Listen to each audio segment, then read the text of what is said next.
40 days na lang, Pasko na at ramdam na yan sa taunang Belenisimo sa Tarlac at Christmas display sa iba't ibang panig ng ating bansa. May report si Katrina Son.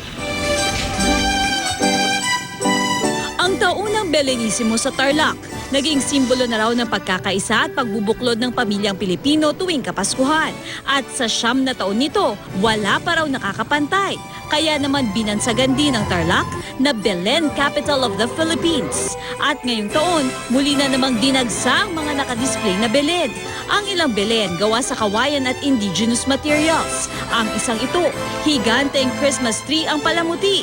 Meron ding life-sized Belen kung saan karga ni na Maria at Jose ang batang Jesus. Nag-enjoy naman ang mga pamilya at magkakaibigang bumisita sa Belenisimo 2016. Sa susunod na buwan i-aanunsyo ang nanalo sa Belenisimo 2016.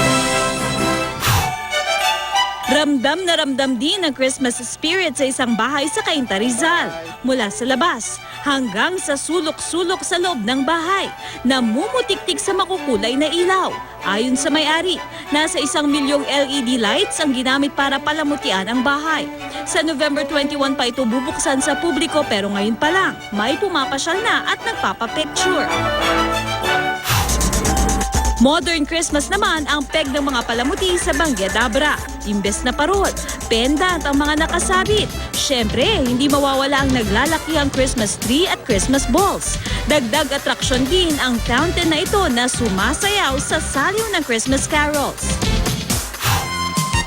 Abot tenga naman ang ngiti ng mga chikiting na ito dahil sa katakam-takam na Christmas display sa loob ng isang mall sa Naga City. Ang Christmas Candy House, napapaligiran ng stuffed toys at isang giant ice cream. Ang Christmas tree namang ito, pinalamutian ng candies at lollipop.